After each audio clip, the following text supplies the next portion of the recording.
Պարոն Համբարձումյան, բարև ձեզ, շնորհակալ եմ, որ համաձայնեցիք այս տարբերակով 1-2 հարցի հետ կապված ձեր մեկնաբանությունը տալ եւ այսպես այս հարցի հետ կապված կուզեմ լսենք ձեր խոսքը։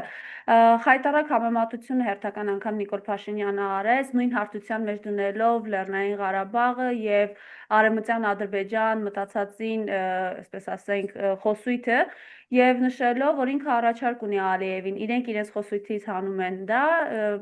Հայաստանի իշխանություններն էլ հանում են Լեռնային Ղարաբաղի հարցը, Լեռնային Ղարաբաղի հայերի իրավունքի հարցը։ Խնդրեմ այս մասով ձեր գնահատականը։ Դա այս ամենը հայտարարվել է Համբուրգում։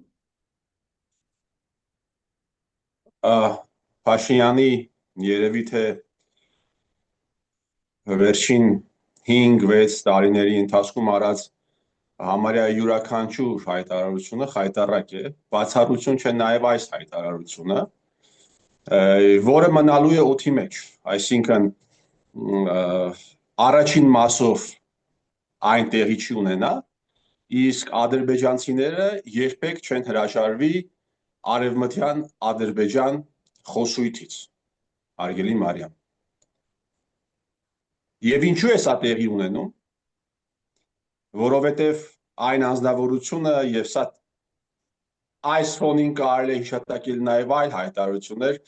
այսօր առավոտյան Փաշինյան Նիկոլը նաև խոսել է նրա մասին, որ պետք է առաքելական եկեղեցու կանոնագիրքը փոխվի եւ այս շարքը երկար շարունակվում է։ Ինչու է այսպես տեղի ունենում, որովհետև այն անձնավորությունը, որը ընդամենը 5 տարի առաջ, որին ընդամենը 5 տարի առաջ բարի փոխաբերական իմաստով շլինքից վերցնում եւ դուրս էին հրավիրում կամ դուրս էին շպրտում առաքելական եկեղեցուց, այսօր կարողանում է արդեն խոսել նրա մասին, որ պատարագից առաջ պիտի հիմնը հնչեցվի, պատարագից հետո պիտի այլ բան հնչեցվի, վաղը մյուս օրը նա կասի, որ քահանաների հատուկ մարդ կնշանակի մարզերում, որպեսզի նրանք քահանաների կանտովկաները ստուգեն, մեկին թույլ տան, մյուսին թույլ չտան։ Այն մարդը, ով 5 տարի առաջ ուղակի գլխիկոր դուրս էր շպրտվում Հայաստանի Հանրապետության տարածքում գործող հայ առաքելական եկեղեցուց, այսօր այսքան աճել է եւ արդեն կարողանում է թե Համբուրգում, թե Բրյուսելում, թե Մոսկվայում խայտառակ հայտարարություններով հանդես գա, որի մի մասը իհարկե չի կատարվի,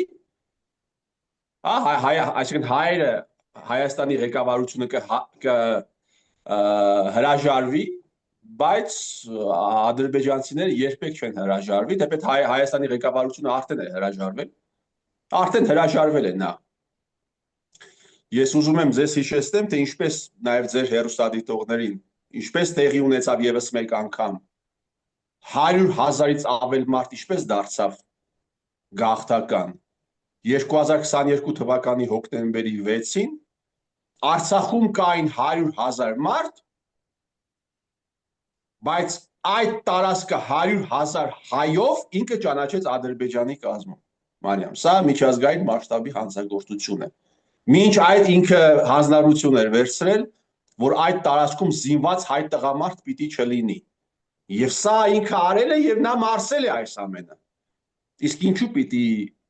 վաղը մյուս օրը այլ հայտարարությամբ հանդես չգա, ավելի խայտառակ, ով պիտի բռնի իր ձեռքը։ Ոչ մեկ։ Ինստիտուցիոնալ առումով այսօր Փաշինյան Նիկոլը կամ այն համակարգը, որի ներկայացուցիչներից մեկն է Փաշինյան Նիկոլը, ինստիտուցիոնալ առումով չի հանդիպում որևէ դիմադրության։ Որևէ դիմադրություն ինքը չունի, հարգելի Մարիամ։ Դրա համար անում է այն, ինչ անում է։ Ես մի անգամ ձեր հաղորդման ժամանակ ասել էի, որ Փաշինյան Նիկոլը երբեմն իրեն դնում է ռազմական գործչի տեղ։ Հիշում եք, մինչև Դավադիր պատերազմը Փաշինյան Նիկոլը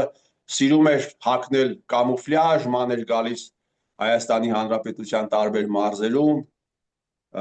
ասում էր հանկարծ չշշկռվեք իմ հրամանատարական հատկությունների վրա, բայց նա ռազմական գործիչ չէր, այլ իրականում նա սովորական մի դասալիկ է եղել։ Սովորական դասալիկ է եղել, ով բանակում էլ չի ծառայել, ով մայիս ամսին գնացել է ապրիլյանին է մասնակցել եւ այսպես շարունակ եւ այդպես հավաքել է իր շուրջ բոլորը մարդկանց տարբեր։ Երբեմն Փաշինյան Նիկոլը սիրում էր իրեն դնել իրավունքի, ընկած իրավունքների ոտնահարում ունեցող մարդկանց իրավունքների պաշտպանի տեղ էր դնում։ Եվ այդ ռազմական փորձագետի մասին, ռազմական գործի մասին որ խոսում եմ, հիմա այլևս չի հագնում ինքը կամուֆլյաժ։ Հայերը պիտի այդ մարդու կամուֆլյաժը հանեին, բայց չհանեցին հայերը։ Ով հանեց Փաշինյան Նիկոլի հագից կամուֆլյաժը? Ալիևը։ Ալիևը հանեց կամուֆլյաժը եւ հագցրեց տրիկո։ Փաշինյան Նիկոլը իրեն դնում է իրավունքի ռահվիրայի տեղ, իրավունքի պաշտպանի տեղ, բայց ինքը սովորական խուժան է, Մարիամ ջան։ Փաշինյան Նիկոլը երբեմն դնում է իրեն քրեական հեղինակության, այսպես ժողովրդական լեզվով ասած լավ տղու տեղ, բայց հիմա չասեմ ինքը ինչ է, ինքը քրեական հեղինակություն չի, դուք գիտեք ինքը ինչ է։ Մարդերով ասում են, երբ որ գնում եք ձեր հարևանի խանութից եւ ինքը ձեզ չի տալիս ՀԴՄ, դուք պիտի նկարեք եւ ուղարկեք պետեկամուտների կոմիտե։ Փաշինյանը իրեն սկզբից դրել էր Արցախի պաշտպանի տեղ, բայց Փաշինյանը ուղղակի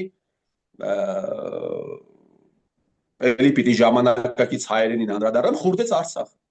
բայց ոչ մենակով, խուրդեց Արցախ։ Եվ քանի որ ինքը չի հանդիպում ինստիտուցիոնալ առումով որևէ դիմադրության, բնականաբար Մարիամ ջան, այս հայտարարությունները եւ այս գործողությունները շարունակվելու են։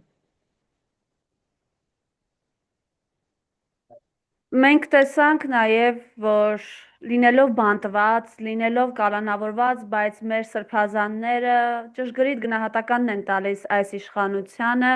նշելով, որ այն ծիսակարգերը, հենց նաև այդպիսի որակում է տալիս Մայրաթորը, որոնք Սուրբ Պատարագի անվան ներքո իրականացվում են հայ առաքելական տարբեր եկեղեցիներում, դրանք սատանայական ծիսակարգեր են եւ Հայաստանում ըստ էության գործում է, ինչպես սրբազաններն էին ԱԱԾ-ից իրենց նամակում նշել, Միքայել սրբազանը, Բագրատ սրբազանը, Արշակ սրբազանը, Հայաստանում գործում է զինված բանդա, որը գլխավորում է վարչապետի պաշտոնը զբաղեցնող անձը եւ գնալով եկեղեցիներ ոտնահարվում է հավատացյալ ժողովրդի, հավատավոր ժողովրդի բոլոր իրավունքները։ Խնդրեմ այս մասով ձեր տեսակետը։ Դե պիտի ես շատ եմ խոսել այս թեմայով, իմ բարբերաբար 2 օրը մեկ, 3 օրը մեկ ես այս թեմաներով խոսել եմ, թե ինչու է Հայաստանի 16-րդ վարչապետը իրականացնում եկեղեցու դեմ այս արշավը, եկեղեցականների դեմ այս արշավը, այն ունի հոգեբանական իմ կարծիքով առաջին հերթին նշանակություն, այդ ի շարունակություն այն վերջին մտքերի, ռազմական գործի տեղ է դնում, բայց դասալիկ է, ինքը երբեմն նաև իրեն դնում է օցիալի տեղ։ Փաշինյանը իրեն այս պահին դրել է օցիալի տեղ, չգիտեմ, մարգարեի տեղ։ Սա հիվանդություն է, եւ ինքը ոչ նա է, այլ հակաքրիստոնեական վարք ունեցած եւ ունեցող անձնավորություն է։ Եվ այստեղ պետք է աշխատեն նաեւ բժիշկները, որպեսզի ճշգրիտ գնահատական տան այս անձնավորությանը։ Եթե մենք ունենայինք նորմալ պետություն, ազգային անվտանգության ծառայության միջոցով ընդամենը պիտի այս մարդուն տանեին հոգեբուժի մոտ, գիտեք, չէ՞, ասում են որն է տարբերությունը հոգեբանի եւ հոգեբուժի։ Հոգեբանի մոտ դու ես գնում, հոգեբուժի մոտ քեզ տանում են։ Եվ դիագնոզը ակնհայտ է, սիմպտոմները ակնհայտ են, դիագնոզը համարյա եւս։ Այս մարդը դրել է իրեն օցիալի տեղ։ 2019 թվականին ես հիշում եմ, երբ հարցազրույց պիտի տայի 5-րդ ալիքին, այդպիսի ժամանակներ կար, որ 5-րդ ալիքը ինձանից հարցազրույց էր վերցնում։ Ես այն ժամանակ դեռ Ագնեսային հաղորդումից առաջ ասացի, որ այս մարդը իրեն օցիալ է զգում։ եւ տարիները դա ապացուցեցին։ Եվ քանի որ ինքը իրեն օցիալ է զգում, ինչ է նշանակում օցիալ։ Օցիալ նշանակում է մեսիա։ Հայերեն մեսիա, եբրայերեն Քրիստոս, հուներեն այս անձնավորությունը իրեն զգում է Քրիստոս։ Եվ բայց Աստվածաշնչում գրված է, որ դու պիտի ձգտես կատարելության, դու պիտի ձգտես նմանվել Աստծուն։ Ցանկացած մարդ կարող է ձգտել, բայց դու չես կարող մի կողմից քեզ օցիալի տեղ դնել, մյուս կողմից առավոտից երեկո խաբել, մյուս կողմից առավոտից երեկո ստել, մյուս կողմից 100,000 եւ ավել մարդկանց տների, իրավունքների, առողջության վրա խումար խաղալ, տասնյակ հազարավոր մարդկանց սպանել տա, դու դա չես կարող, հասկանում ես, սա հոգեբանական առումով առաջացնում է երկփեղկվածություն, раздвоение личности, մի կողմից մի բանը, մյուս կողմից մեկ այլ բանը։ Վերջերս երբ Ջեյհուն Բայրամովը, Ադրբեջանի արտաքին գործոս նախարարը, հարցազրույց էր տալիս իրենց պետական հեռուստաընկերությանը, նա ինչ է ասում։ Ասում է, սկզբից Փաշինյան Նիկոլը ուներ կոնստրուկտիվ դրամադրվածություն ունեցել այդ բանակցային process-ի հետ կապված, բայց հետո ինչ է ասել Ալիևին։ Ալիևին ասել, ես չեմ կարող գնալ այս հարցի լուծմանը։ Ինձ կսպանեն Հայաստանի Հանրապետությունում։ Այսինքն այս մարդը իր կյանքը ավելի բարձր է դրել, քան հազարավոր տղաների, հազարավոր պատանիների, երիտասարդների կյանքը եւ մտել է այդ ավանտյուրայի մեջ։ Հիմա այսպիսի վարք, այսպիսի մոտեցում ունեցած անձնավորությունը ինչպես կարող է խոսել կրոնից, ինչպես կարող է խոսել քրիստոնեությունից, քրիստոնեական վարդապետությունից։ Եվ այն անձինք, ովքեր Փաշինյան Նիկոլին պաշտպանում են, ովքեր Փաշինյան Նիկոլի հետ նստում եւ ինչ որ բաներ են քննարկում եկեղեցական, հավատքին վերաբերող, իրենք այս ամենի պատասխանը ունեն, թե չունեն։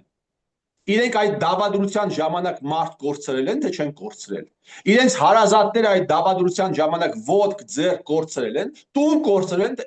թե չեն կորցրել։ Այդ 8-10 եպիսկոպոսները իմիջիալից, որոնց մի մասի անունը տրվում է, բայց մի մասի անունը այսպես հետևողականորեն չի տրվում։ Օրինակ Քյարամյան Էլիբեկի անունը չի տրվում։ Կարծես թե ինքը այս թեմաների մեջ ընդհանրապես ոչ մի առնչություն չունի։ Ինքը դուրս չի եկել իդեմ կաթողիկոսի եւ ի պաշտպանություն Նիկոլ Փաշինյանի, բայց ես ձեզ վստահեցնում եմ, որ Էլբեկ Քյարամյանը այս պատմության ամենաառանցքային դեմքերից մեկն է, ում տղան միջև վերջերս զբաղեցնում էր ազգային անվտանգության ծառայության տնօրենի պաշտոնը։ Դուք բոլոր պաշտոնները, ըստ էության այդ անձը զբաղեցրել է բոլոր կարևորագույն պաշտոնները։ Եվ այսինքն Փաշինյան Նիկոլը Էլբեկ Քյարամյանի հետ պայքարում է կուսակրոնության ուխտը կամ ինչպես Փաշինյանականներն են ասում, ուխտակրոնության ուխտը, այդպես են ասում, ուխտակրոնություն են ասում։ Իրենց լեզվով պետք է խոսել։ Այսինքն Էլբեկ Քյարամյանի հետ ինքը պայքարում է կուսակրոնության ուխտը խախտողների դեմ։ Սա ամենավերջին ցինիզմն է, Մարիամ։ Սա ամենավերջին ցինիզմն է, որը արել է Փաշինյան Նիկոլը երևի վերջին 6-7 տարիների ընթացքում։ Ու այդ ազնվորությունը ոչ միայն խախտել է այդ ուխտը, խախտել է կանոնագիրքը, ինչպես իրենք են հիմա ասում։ Ասում է կանոնագիրն են այս մարդիկ խախտել, ուխտն են խախտել։ Ժուժկալության ուխտն են խախտել, հնազանդության ուխտն են խախտել, անձնական կյանք չունենալու ուխտն են խախտել եւ այդ ընթացքում իր կողքը նստում է դնենք կողքիա Նավասարդ Կճոյանին, մնացածների մասին շատ է խոսվել։ Բա Էլբեկ Քյարամյանը, Փաշինյան Նիկոլ։ Այս ինչ հայտարարություն է։ Այդ ազնվորությունը ոչ միայն խախտել է ուխտը, այլ դաստիարակել է մի այնպիսի զավակ, Արցախյան ողբերգությունը տեղի է ունեցել այն ժամանակ, երբ ազգային անվտանգության ծառայության տնօրեն է եղել Արգիշտի Քյարամյանը։ Եվ ինքը եթե առերևույթ հանցավորություն, հանցավոր անգործունեություն կամ հանցավորություն առերևույթ չդրսևորեր Հայաստանի Հանրապետությունում այս աղետը տեղի չէր ունենա։ Այսինքն դաստիարակել է մի այնպիսի զավակ, ոչ միայն խախտել է, այլ դաստիարակել է այսպիսի հանցավոր հարաբերությունների մեջ գտնվող զավակ, ով բաներում, քաղմասներում մարդկանց է խոշտանգել։ Եվ սա խնդիր է։ Սա խնդիր է ոչ միայն հիմա, սա խնդիր է նաև այն ժամանակ։ երբ Էլբեկ Քարամյանը դուրս չէր եկել կաթողիկոսի դեմ։ Եվ սրա մասին առանձին հատուկ այդ մարդիկ էին խոսում։ Շատերն էլ ասում են մի խոսացեք այս թեմաների մասին, դա եկեղեցու գործն է։ Այսինքն որ եկեղեցու հավատավոր, ճակերտավոր զավակը այսպիսի բիջ է ունենում, ով մարդկանց է խոշտանգում, դա եկեղեցու գործն է, դա մեր գործը չի։ Այդ անձնավորությունը այնքան լկտիություն է ունեցել, դուք տեսաք պարլամենտում ինչ էր անում։ Պարլամենտում տեսաք իր պահվածքը, բայց այդպիսի մարդ չի եղել հանկարծ ինձ հետ ես։ Այդ տղա դու ով ես, դու ինչ ես քեզանից ներկայացնում։ Ասում են ժամանակին, երբ այս երիտասարդը կամ այս լակոտը ցանկացել էր ընդունվել ազգային անվտանգության ծառայություն, Գորիկ Հակոբյանը այդ անձնավորությանը այդ գործը մերժել էր։ Բայց հետագայում ինչ որ իրավիճակներ փոխվեց եւ այս մարդը իր հոր հետ միասին հերը հոգևոր իշխանության գլուխներից մեկն է, զավակը միջև հիմա աշխարհիկ իշխանության ազդեցիկ մարդկանցից մեկն է։ Սա խայտարակություն է ուղղակի, այսպիսի պետությունը շանսեր չունի գոյատևելու, Մարիամ։ Այսպիսի ազգը չի կարող հանդուրժել նման հարաբերություններ։ Իմիջայլոց նաև մի բան պիտի ասեմ եւս, որ Արգիշտի Քյարամյանը բան է արել, այդ հանդիպումներից մեկի ժամանակ հարձակվել է զոհված զինվորների, ծնողների եւ հարազատների վրա իր իսկ կաբինետում, որովհետեւ հարազատները ինչ որ բան են ասել, որն իրեն դուր չի եկել։ Եվ այս գործի գլուխներից մեկը Քյարամյան Արգիշտին է իր հոր հետ միասին։ Բայց սրա մասին տեսեք, քանի օր է անցել եպիսկոպոսները հանդիպեցին Փաշինյան Նիկոլի հետ։ Սրա մասին չի խոսվում։ Ընդդիմադիր նույնիսկ լրատվականներում այս թեմայի մասին չի խոսվում։ Ես կարծում եմ, որ WhatsApp-ով երևի ոչ միայն Փաշինյան Նիկոլն է մեսիջներ ուղարկում իր մանկլավիկներին, այլ նաև ընդդիմադիրներն են WhatsApp-ով բաներ ստանում, մեսիջներ ստանում, որ Միրզախանյանի մասին խոսեք, Մասյացոտնի թեմի առաջնորդի մասին խոսեք, Կճոյանին ամենավերջին բաները կարող եք ասել, Քյարամյանի մասին բան մի ասեք։ Ահա ինչու է Փաշինյան Նիկոլը մինչև հիմա գտնվում այս պոզիցիայում եւ շարունակում, ինչպես դուք ասացիք, խայտարակ իր հայտարարությունները, խայտարակ գործողությունները, որովհետեւ Փաշինյան Նիկոլը ինչպես իր երգում էր ասում, մենակ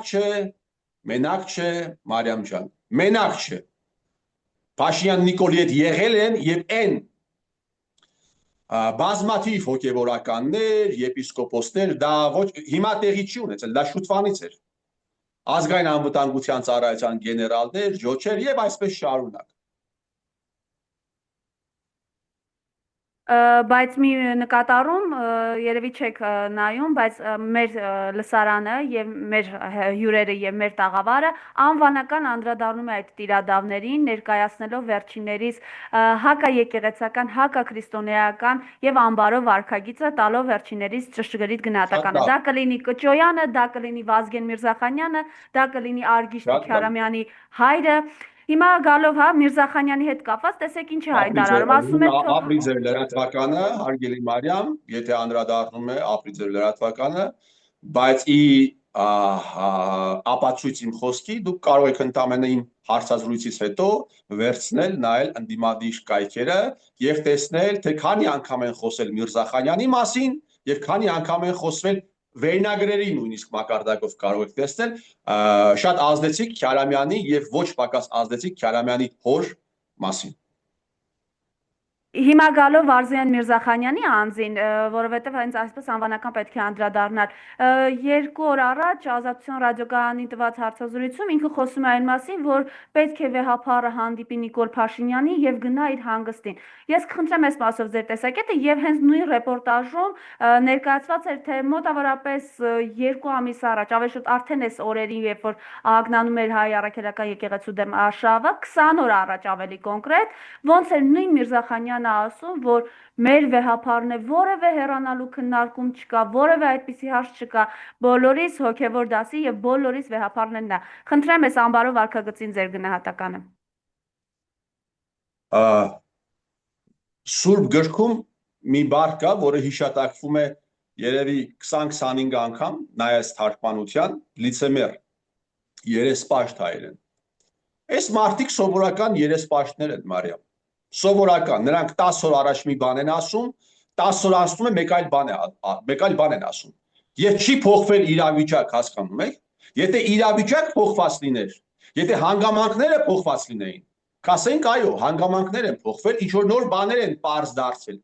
Բայց կաթողիկոսը նույն կաթողիկոսն է, հանգամանքները նույն հանգամանքներն են, ինֆորմացիան նույն ինֆորմացիան է, 10 օր առաջ կամ 1 ամիս առաջ իրենք ասում են, որ կաթողիկոսը պետք է մնա, հիմա ասում են կաթողիկոսը պետք է հեռանա։ Սա երեսպաշտության մաստեր կլաս է, որը հատուկ է ցավոք սրտի ոչ միայն հոգևորականներին, այլ հատուկ է նաև շատ ու շատ աշխարհիկ բարձր պաշտոններ զբաղեցնող անձանց։ Նաև ես պիտի հիշեցնեմ, որ նույն անձնավորությունը գնացել էր Պետրոս Ղազարյանի մոտ հարցազրույցի։ Ես սպասում եմ, որ այդ հարցազրույցը պիտի ունենա իմ ուզած արձագանքը, եւ այնտեղ երբ ասացին Պետրոսը հարց տվեց, որ ինչու եք գնացել դուք 7 վերք եկեղեցում պատարագ անում, չէ՞ որ այնտեղ կան քահանաներ, իհարկե Միքայել arczepiskopos-ի մասին չխոսվեց, սրանք իրենց եղբայրը, իրենց հոգևոր եղբայրը ապօրինի կալանավորված է, ապօրինի կալանավորողը այս իշխանություններն են։ Հələ դնենք կողքի, հա, Մարիամ, բոլոր կրոնական հարցերը։ Զուտ մարդկային առումով իրենց հոգևոր եղբորը կալանավորողի գնացել են եւ ես չեմ ուզում գրեի քնչի, բայց տակն են մտել։ Զուտ մարդկային առումով սա ամենավերջին սրիկայությունն է, որը կարող է անել որևէ տղամարդ, առավել եւս հոգևոր աշխարհը, հոգևոր դասը ներկայացնող տղամարդ, Քրիստոսի խոսքը տարածող տղամարդ, Քրիստոսի խոսքը տարածող մարդ, իրենց հոգևոր եղբորը ապօրինի, բացարձակապես սարկած շինծու գործով կալանավորողին, բանտողին, ով նաև առողջական մի խոսքով լավ գնում եւ բան են անում եւ եկել են բանտարկված Միքայել arczepiskopos-ի թեմ եւ ինքը մի շատ հետաքրքիր բան ասաց մենք այդ թեմում էինք Շիրակի մարզում էինք Շիրակի թեմում էինք թեմի պարտականությունները կատարող Նարեկ եպիսկոպոսի հրավերով եւ ես դեռ չգիտեմ, սպասում եմ, որ Նարեկ եպիսկոպոսը պիտի որևէ կերպ արձագանքի այս հայտարարությանը։ Արդյոք իր կողմից հրավեր է եղել, որպեսզի այդ շրջիկ թափառախմբի ներկայացուցիչները ոստիկանների հետ, ազգային անվտանգության ծառայության աշխատողների հետ խուժեին Գյումրու Սուրբ 7 վերք եկեղեցի։ Եվ նաև օգտվելով այս հնարավորությունից եւս մեկ անգամ բարձրացնում եմ այս հարցը, որպեսզի պարզաբանում լինի, հա, Նարեկ եպիսկոպոսը կապ ունի այս ամենի հետ, թե կապ չունի։ Եվ ի պատիվ Շիրակի թեմի հոգևոր դասի մենք տեսանք հաջորդ օրը մաքրագործման պատարագ եւ ինչպես Տեր հոր խոսքով այնինչ տեղի էր ունեցել ԱԱԾ-ի եւ Նիկոլի Ձեռամբ առաջին օրը Կիրակի օրը 7 վերք եկեղեցում, դա սատանայի թելադրանք է։ Սա մեծագույն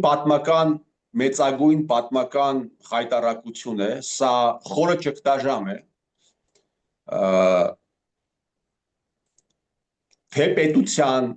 պետությանն է վերաբերում, թե արդեն այն ամբողջությամբ նաև կպել է եկեղեցուն եւ այստեղ կան ելի եմ ասում վերադառնամ իմ սկզբի խոսքին այստեղ կա հոգեբանական խնդիր Փաշինյան Նիկոլը իրեն դրել է օցիալի տեղ բայց իրան պետք է բուժել ընդամենը իրեն պետք է ասել դու օցիալ չես այստեղ կա սա նաև ունի քաղաքական դրդապատճառներ, որովհետև Փաշինյան Նիկոլը, երբ սպարինգ պարտնյորը իրեն նշանակում հարմար մարդու իր համար, դա ընտրություններից առաջ, գիտես, հետաքրքիր երևի հաշվարկել են եւ հետաքրքիր դիվիդենդներ կարող է բերել Նիկոլ Փաշինյանին։ Ընտրություններից առաջ, ընտրությունների շեմին այս իրադարձությունները, որ տեղի է ունենում եկեղեցու հետ։ Որ մարդիկ կան, ում ինքը համոզել է, որ այո, ինքը ցանկանում է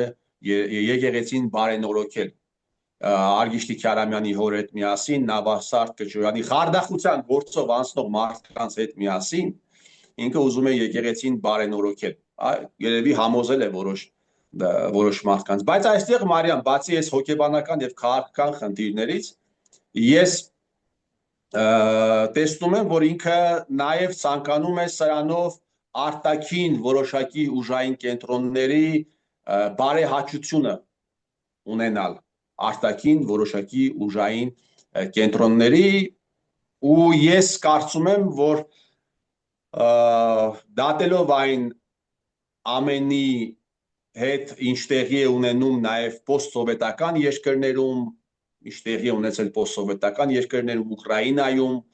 դատելով նաև, այսինքն կրոնական առումով, նաև քաղաքական այդ process-ները, որոնք տեղի են ունենում, ես կարծում եմ, որ այսպես ինքնատիպ, ավտոնոմ ինքնուրույն այդ իմաստով, առաքելական եկեղեցին, հնագույն այսպիսի եկեղեցին շատ ու շատ քրիստոնեական, շատ չէ, 1-2 քրիստոնեական եկեղեցու կոկորդին երևի քար է։ Ես կարծում եմ, որ կաթոլիկները երևի թե այդքան էլ չեն ցավում, չնայած ինչ որ հայտարարությունների, չեն ցավում այն ամենի վերաբերյալ, ինչ տեղի է ունենում այս պահին հայ առաքելական եկեղեցու հետ, չնայած որ հայտարարությունների եղել են այնտեղից, եւ այստեղ ես նաեւ ուզում եմ ձեզ հիշեցնել, որ ընդամենը մի քանի տարի առաջ, չգիտեմ որ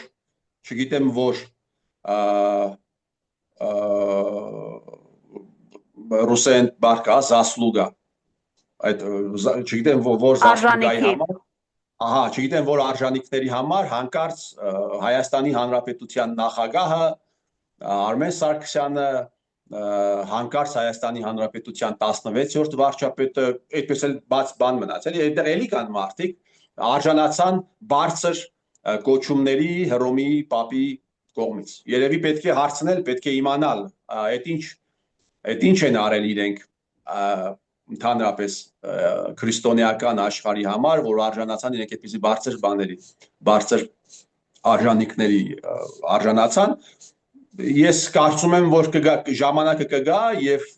այս բոլոր հարցերը կստանան իրենց պատասխանները։ Թող Աստված օրհնե Հայաստանը, թող Աստված օրհնե հայ առաքելական եկեղեցին։ Ես վստահ եմ, որ ինչ որ ժամանակ կգա, մենք կունենանք այս հողի վրա լույս կբացվի, անպայման այս հողի վրա լույս է բացվելու, մենք ունենալու ենք այնպիսի եկեղեցի, որը կոնկրետ խոսելու է այս տահակների իրականացրած հանցագործությունների մասին, անուններով, ազգանուններով եւ ոչ մի ԿՊԱ-ական պատոնակ չի կարողանալու դուրս գալ, ասել եկեղեցականը պիտի քաղաքականությամբ չզբաղվի։ Այդ իրենց գործը չի, հա։ Սա քաղաքական հարց չի, Մարիամ ջան։ Միջազգային մասշտաբի հանցագործություն է տեղի ունեցել հայ ազգի հետ եւ առաջին հերթին քահանայից սկսած միջև իրենք պիտի խոսեն անուններով, ազգանուններով, թե ինչ է տեղի ունեցել։ Եվ այստեղ մի հատ Սարուխանյան Կարեն կար,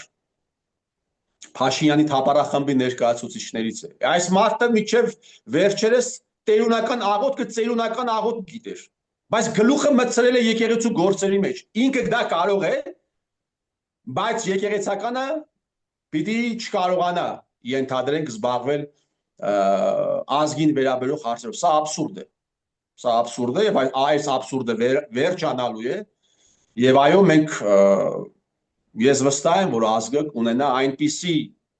այնպիսի հոգեվոր ղեկավարներ, ում վրա ոչ մի կոմպրոմատ չի լինելու։ Ոչ մի,